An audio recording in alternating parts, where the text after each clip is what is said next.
예, 경북 고령성주 7구의 정의용 의원입니다. 먼저 지난 경남 산불에서 유명을 달리하신 희생자분들 또 그 유족분들에게 진심으로 애도의 말씀을 드립니다. 또 산불 진화 과정에서 순직하신 두 분 헬기 조종사분들께도 진심으로 애도의 말씀을 드리겠습니다. 또 아직까지도 소중한 가정으로 돌아가지 못하고 이재민 대피소에서 생활하고 계시는 수많은 이재민 분들께서 하루속히 일상으로 돌아가실 수 있도록 관계 당국과 최선의 노력을 다해서 지원하도록 하겠습니다. 또 지금도 현장에서 산불 예방을 위해서 애쓰고 계시는 우리 산림청을 비롯한 경북도청 또 지자체 공무원분들 또 이재민 분들을 위해서 애써주고 계시는 자원봉사자분들께도 진심으로 감사의 말씀을 드립니다.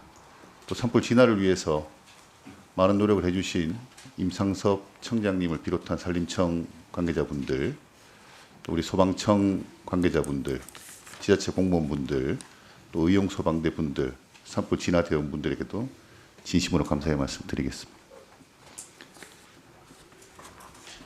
먼저 산림청장님께 몇 가지 말씀을 드리겠습니다. 오늘 이 자리가 사실은 원인을 밝혀서 재발 방지를 하는 그런 자리도 되기도 해야 되겠습니다만은 산불 주의 기간이 언제까지죠? 5월 15일까지. 5월 15일까지. 예. 지금도 굉장히 촉각을 곤두세워서 우리가 지금 주의하고 예방하고 해야 되는 시기라고 생각이 됩니다. 저는 이번 산불을 보면서 우리 이제 헬기 문제가 시급하다는 생각이 들었고 또 임도가 충분히 돼 있었다면 피해를 막을 수 있지 않았을까. 또 산불 진화 인력들을 좀 더 훈련하고 좀 더 고급화하고 이렇게 했으면 어땠을까. 또 AI나 소방 드론처럼 신기술을 이용한 장비를 보강했으면 어땠을까. 또 산림청에서 가지고 있습니다마는 소방 진화 차량들을 충분히 활용할 여건이 됐었으면 어땠을까 이런 생각이 듭니다. 또 의성에서 청장님, 의성에서 산불이 며칠간 있다가 확산된 거죠? 그 의성은 총 진화 주불 완료 때까지 149시간 정도 걸렸습니다. 그러니까 의성에서 한 3일 정도 예. 불이 있다가 강풍이 불면서 24일 오후부터 안동으로 간 불이 예. 청송으로 내려오고 예. 영양으로 해서 영덕으로 가고 예, 이런 거지 않습니까? 예, 맞습니다. 그러면 의성에서 불이 오랫동안 타고 있을 때 산불을 그때 잡았으면 네. 바람 불기 전에 잡았으면 확산을 안 시키고 인명 피해도 줄일 수 있었다 이런 생각이 들거든요. 예. 또 앞선 존경하는 이원택 간사님 질의의 취지도 그런 거 아니겠습니까? 예. 불이 이제 퍼져나가는 게 예상이 되는데 빨리 대피 신호를 못 보낸 게 아쉽다. 또 그러면 이면에 의성에서 불을 껐으면 빨리 대응이 되지 않을까?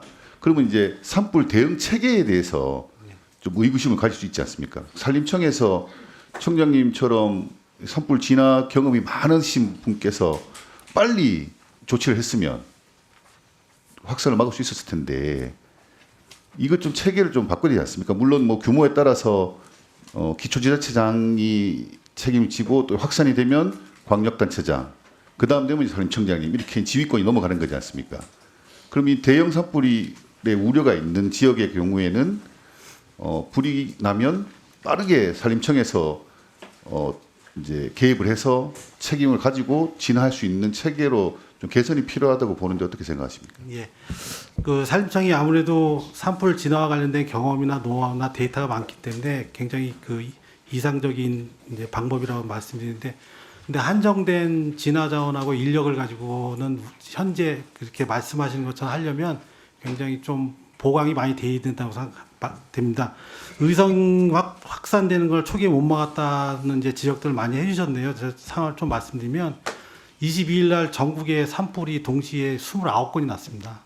29건이 나서 이 헬기라든지 진화 자원을 이렇게 한 군데 집중적으로 몰아가지고 이렇게 집약적으로 끄기가 좀 어려운 상황이었습니다. 대형 산불은 다 경험들 있으시겠지만 대형 산불은 전국 단위로 한 군데 나는 경우는 거의 없습니다. 대형 산불이 동시에 거의 2군데 내지 3군데가 동시에 납니다. 그거는 기후적인 상황 때문에 그렇거든요. 그래서 그 좀 초기에 저희들이 집중하고 싶었는데 그 상황이 그렇지 못했다는 걸 좀 말씀드리고요. 산림청에서 처음부터 이렇게 지금 우리나라 산불이 연평균 한 500건 정도가 납니다. 500건 정도가 나는데 대부분은 시장 군수나 광역자치단체 수준에서 잘 정리가 되는데 이제 대형으로 확산이 될 때, 특히 대형으로 확산되는 시기는 그 기후적인 요건이라든지 지역적인 요건들이 강풍이라든지 이게 겸해서 나오기 때문에 그 충분한 진화 자원량을 확보하는 것은 조금 과다할 정도로 확보가 돼야 좀 원활하게 진행할 수 있다고 저는 그렇게 좀 판단하고 있습니다. 지금도 건조주의보가 계속 내려지고 있고 산불 주의 구간이기 때문에 이렇게 돌이켜 봐서 빨리 개선해야 될 게 있으면 체계를 조금 예. 바로 잡아야 될 것 같습니다. 예. 알겠습니다. 자, 챙겨주시 바라고. 진화 자원의 이제 확보의 문제로 말씀하셨는데 이 작년 우리 결산 자료입니다. 작년 결산 자료인데 당시에 이제 우리 상임위에서도 여러 의원님들께서 문제 제기를 하셨는데 어떻게 이야기를 하셨냐면 이 제도 개선을 해야 된다라고 말씀을 하시면서 정확한 추산을 통해서 헬기 임차 비용을 적정 수준으로 산출할 것 이렇게 이제 지적들 하셨어요, 그죠? 그래서 뭐 이것 때문인지는 모르겠습니다만은 올해 이제 임차 헬기 예산이 이제 없었던 거지 않습니까? 그래서 근데 당시에 그때 이 자리에서 이 세 분 의원님들 계신데 적정 산출할 것이라고 그때 지적을 받았는데 적정 수준 산출할 것 거기에 대해서 산림청에서는 어떤 준비를 하셨습니까? 예, 임차 헬기는 이제 두 가지인데 산림청에서 직접 임차하는 헬기가 있고요. 그거는 러시아산 헬기가 지금 8대 정도가 다운이 돼 있어서 그 대체하기 위한 게 있고 지방자치단체에서 하는 게 있고 지방자치단체에서 임차하는 헬기도 국고 보조금을 지원해주기 위해서 협의했는데 잘 안 됐고 산림청에서 직접 임차하는 예산도 협의를 했는데 일단은 국내에서 가지고 있는 자원들을 우선적으로 활용해보자라고 이렇게 협의가 됐습니다. 헬기 자원들을. 그래서 올해 50대 정도 군에서 또 헬기 지원도 많이 해주셨고요.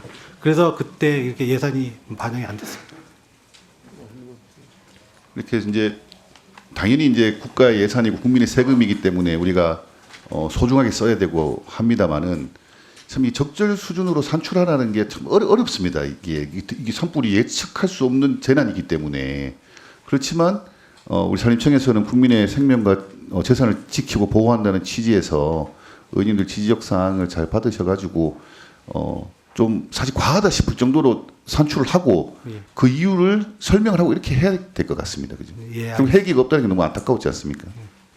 예. 알겠습니다. 감사합니다. 마치겠습니다.